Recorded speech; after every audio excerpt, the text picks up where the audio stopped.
Hoi hoi! So welcome to the second part of the reading vlog for Cricket Kingdom by Leigh Bardugo. Now the reason why there's a second part is because I had to put it down because I have to, of course, read books for BLouRay Book Club, and I decided that I'll just go back to it once I'm kind of like I have enough time to finish that. And Ray and I decided to have this book as the book of the month for BLouRay Book Club for November. So probably when I upload this part, the live show has already happened. And yeah, so that's why, I decided to just I'll just complete or rather upload the first part or the first parts that I've read before I put it down and, read other books. And here we go. So far, here's a reading update. A lot of things happened in the previous clips, as y'all can see. Now, it's getting a little bit like this again in terms of the pacing. I mean, there were parts wherein we see a lot of the backstory again of the characters, which kind of this whole trying to be character driven is sometimes it works or it makes sense when you, for example, for Jasper, when they sort of explain to him how he got into the Jorda parts and kind of added the backstory of what happened to his mother. The one with Willen was a little bit confusing. There were some parts there that made sense, and then there were some that just And again, the way that the events or the narratives were synthesized. The last part that I read is about Nina and Inej. They went into this sort of factory or warehouse, and there were parts where I'm what is happening here? Okay, now they had to disguise that they needed a job, but okay, so then what? So I don't know, it wasn't captivating. So here we go again. It's going back to the way or the reasons why I didn't like Six of Crows. So I'm still, I don't know, let's just see what's gonna happen next.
So I decided to cut my bangs, and I hope it turned out fine. So for a reading update, now the action is getting a little bit more intense with Inej facing Dunyashi, or Dunyasha, well, and Kaz and Willen, they went into the Van X mansion, and Pekka Rollins saw them. How is this going to turn out? Will they be successful in getting the money and, seeking vengeance against Van Eck? That's what we're going to be finding out. And Nina was able to discover power that is like, something that just came naturally without the use of parents. So we'll see how this turns out.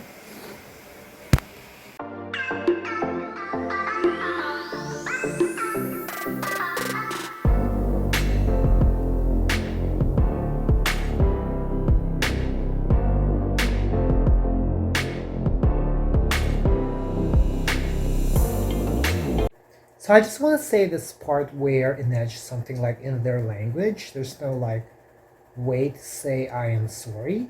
It's like when somebody makes a mistake, they just simply figure out ways and make a promise to, just do better and like let their actions like be better. So I think like that's the thing like in life. I think when we have a tendency or like we harm another person, it made me think like just do it, like just do better and let your actions show it.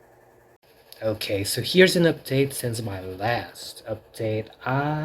What has happened? So we have a little bit of Jasper trying to redeem himself with, him squandering his father's money, and we have here a little bit of an altercation between Kaz and Jasper, and Willen is turning back to who he is, and Inej, discussed about Dunyasha. And honestly, that's all that I kind of got for the most part about like what's happening in this narrative.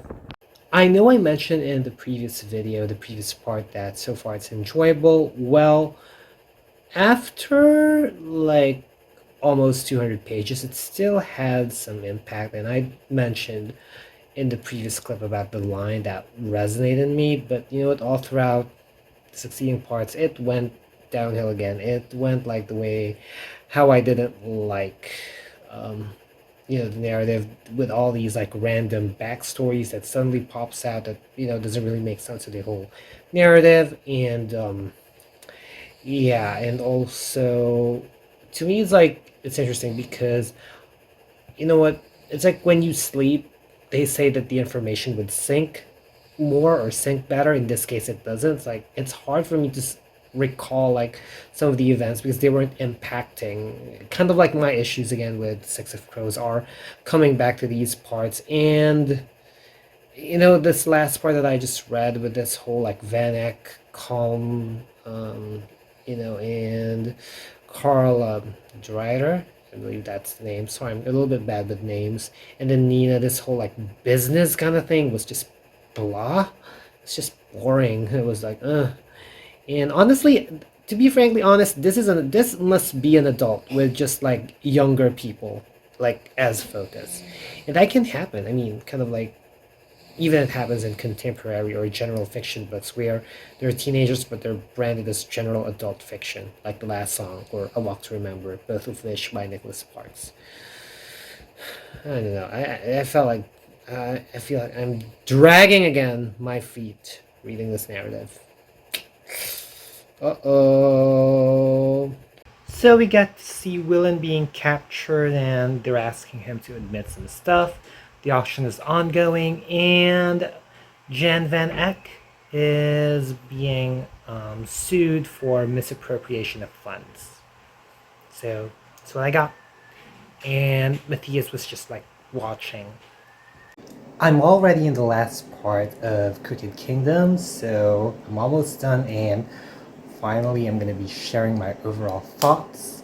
But before that, it's time for another TBR Fate moment. Hoorah! So let's see what I'm going to pick next. It's been a while since I used this one because I was quite busy, finishing my books for BLouRay Book Club. So it will be my next pick. Okay. For the sake of transparency, so you see the fate jar. Okay, I'm not looking at it. Not looking at it.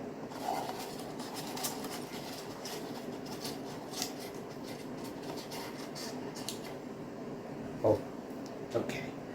What is this?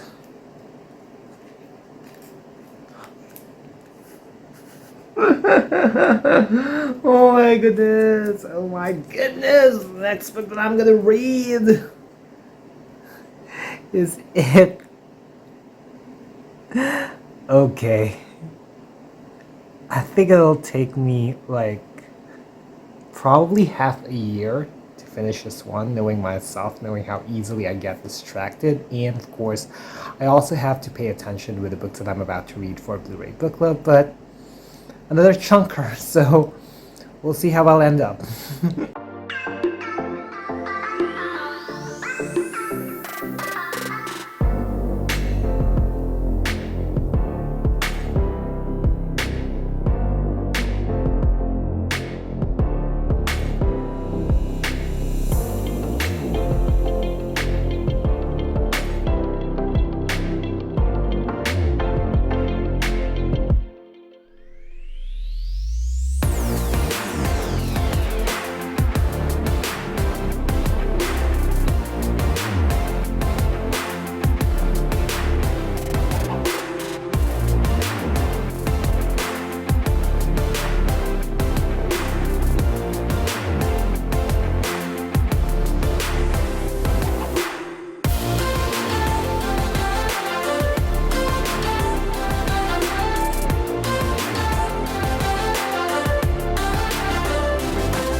Hello, I got a haircut again and now it's legit.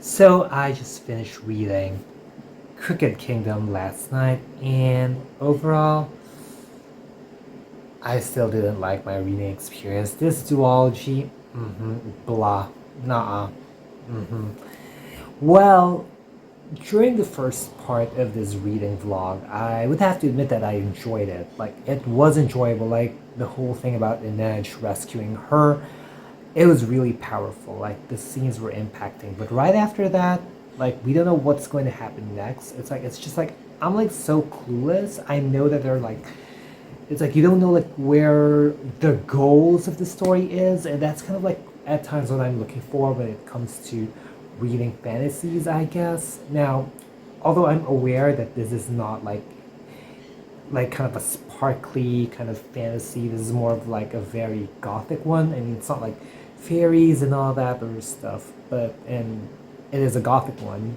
but yeah, still.